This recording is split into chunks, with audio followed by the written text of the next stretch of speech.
Good morning, welcome back.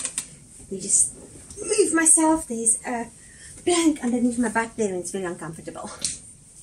My name is Katinka. I'm the seamstress at the cottage and it's another episode of Friday Sews all the way from South Africa. Friday Sews was a hashtag started by Jen from Today in Jen's Sewing Room, and it's to bring people together and so we can actually show and tell of what we've been making this week. This week is it's actually been quite a good one. We have load shedding at the moment. I switched off all the inverters and all the power backups because they beep when the power is off. Even though they stay on, they still beep. So I love the quietness. It's so quiet. I love it. Anyway, have a coffee. I have a gas stove, which helps a lot when there's no power. It's now 9 o'clock. The power will come back at 11:30. Okay, first thing. I am working on my coastal grandmother dress. This is a linen that a friend gave me. The bodice is finished. I did do the understitching for the facings. I just need to iron them. My iron packed up. Halfway through ironing that beautiful linen yellow dress, I just realized it's not ironing properly. And I put my hand on it and it was like lukewarm. So I think some mechanism just went. So I had to buy a new iron. And then I have these silicone covers for my iron. Let me show you quickly. I don't get anything back by showing you this, but these things are really amazing. When you have that on your iron doesn't iron things shiny. It doesn't get shiny and it doesn't burn. Unless you're working with French lace for a wedding dress, then don't use it. Even if you go low, it doesn't work. Yes, it happened to me.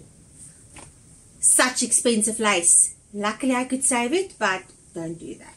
But otherwise these things are amazing. So I had to buy iron, and then this thing on the end, it tore on the old iron. And I've been wondering why when I'm ironing, my things were like pulling up, and then I finally inspected everything. Should have done that from the start, and I realized, oh my goodness, it's torn. So I had to get a new iron and a new cover this week. You get different ones. I prefer the Safeway one. I find it fits better. But if you don't want to spend this, it was not expensive. It was like, I think it's about 120 rands. So that's about maybe $8 or $9, which is pricey, but it lasts long. It does last long. So it is actually not cheap, but it's affordable. Let's put it like this: it's affordable. So yes, I'm very happy I've got an iron now, so I can iron this. I'm busy with the skirt part of the dress. So the top part will run like this and the skirt will run down, and I'm giving it box pleats. And it fits so nicely. I cannot wait to start wearing this dress.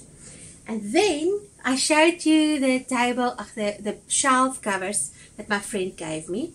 So I made her a little top. It still needs to be ironed, the story of my life.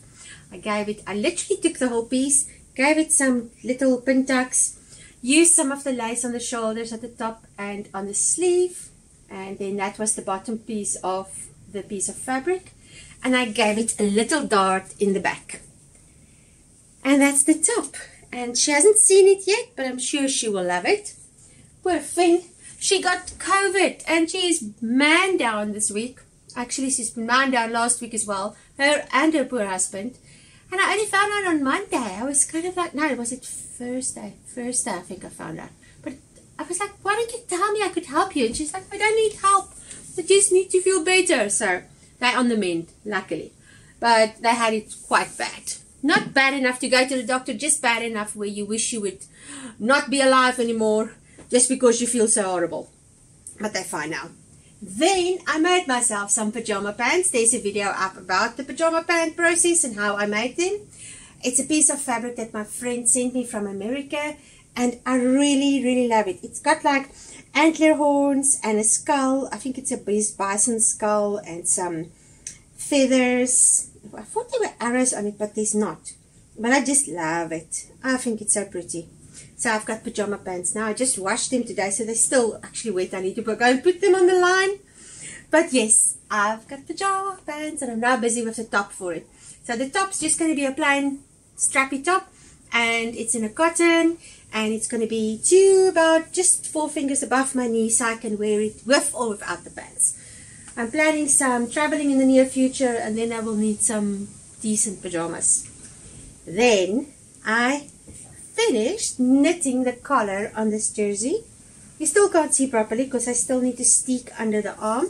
Now remember I explained to you last time, sticking, that's where I need to stick. Sticking is when usually you knit certain stitches to keep it together, but basically I'm going to zigzag and then you just cut it and then you can sew the rest of the sleeve in. So the rest of the sleeve will be like that. But I kind of fitted it, and the sleeve is very long, so I might have to unpick it to there and just re-knit the ribbing. But I am really looking forward to start wearing this jersey in winter. We're in March, and usually end of March is our official start of autumn, but I think it's going to be late again because our summer was late, so I don't mind really, but it's going to be ready for then. It's that one that I showed you last time. It was the Ades pattern, and I changed it because originally it was raglan and it kept on falling off my shoulder, and it was very long. It was down to my knees, and this fabric is this wool, this yarn is quite heavy.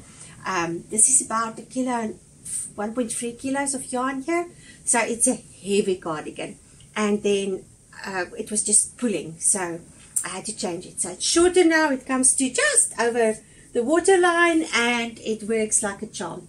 I can so see me wearing this in winter and when it's cold. That's, oh my goodness, that's all. Then I don't know if you remember, I told you about that job of the alterations I was supposed to be doing. I finished it, and I came to fetch it yesterday, and I finished the cushion for it. I'll put in some footage of that.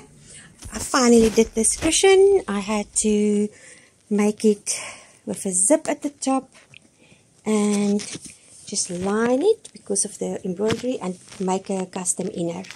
Also finished doing the alterations on this. This was a long loose top, so I made it shorter because she's quite a petite person, and I gave it some darts and made the sleeve shorter, and then I had to do these 3 pairs of bands, make them smaller and make them shorter. And this one, the zip was broken, so I just had to fix it at the bottom. And finally this job is done. I've also worked on a mother of the bride's outfit that I had to make smaller, and I'm busy with her petticoat that she's going to wear underneath the outfit. I'm not at liberty to show that, it's not mine to show, but I'm busy with that. And then my friend Jay, the one you met last time, she's got some alterations to her clothes, and she's been bringing it for the last 2 nights in a row, and we would sit and just do the alterations. And it's quite a big job. Hello, Bubbles. So as soon as the power comes back on, we will keep going. I will work on my stuff and just help her to show her what to do with her stuff. Oh, are you coming for a cuddle? This little boy, he's still the cutest ever, and I just adore him. But at the moment, it is tick season. Yesterday I took Malish for a walk, and we didn't even go into the veld. We took a gravel road, and she just there was like long grasses next to the gravel road, and she brushed against it. And I took 17 ticks of her. So every day I check them, and I do have a thing on, I give them like stuff that you put on the back. That's why it's so oily here. And she gets a chewy tablet. And it usually keeps, in winter it keeps about 4 weeks, but in summer I have to do it every 3 weeks. So that's a bird of a thing. But he's been very clingy and very needy. And he wants to go and line my clean washing now. Oh, he's so purry. I wish you could hear him. My emotional support animal is here enough. Don't need emotional support. He's not a very good emotional support animal. He does not read my cues very well. But anyway, I still love him. So, something funny that happened this week. I don't know if you remember, but at one stage I had a video about cat doodahs and molehills. I'll put a link for it below. So the moles have been rife in this area. They literally are causing havoc in everybody's gardens. So what I would do is I would dig open the hole and then put the cat doodahs down there and then close it, and it would last for about 2 weeks. And then one morning I woke up and literally my whole garden was just mole heaps. So he caught a mouse that previous night, and out of spite and desperation, I went and I put this mouse down the mole hill on this side, on my pathway where they kept on coming up, just in one of the random holes. and they never came back. So what I've slowly been doing is taking, when they catch mice, and because you can't really, I try to release them, but they always die. I think there's internal injuries and stuff. So when they bring me a mouse, then it's dead by that time.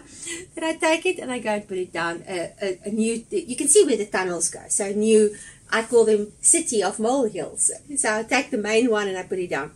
So on that side, at my gate, the moles have been starting to come out. And I said to him 2 days ago, I said, Bubbles, you're not earning your keep. You need to bring me a mouse now. And Jay was here on Wednesday night. We were sewing. And he's sitting under the ironing board and he does this. And she's like, what's wrong with him? But he's just sitting like that. And then he looks under the table and then he looks up at me and he goes like this.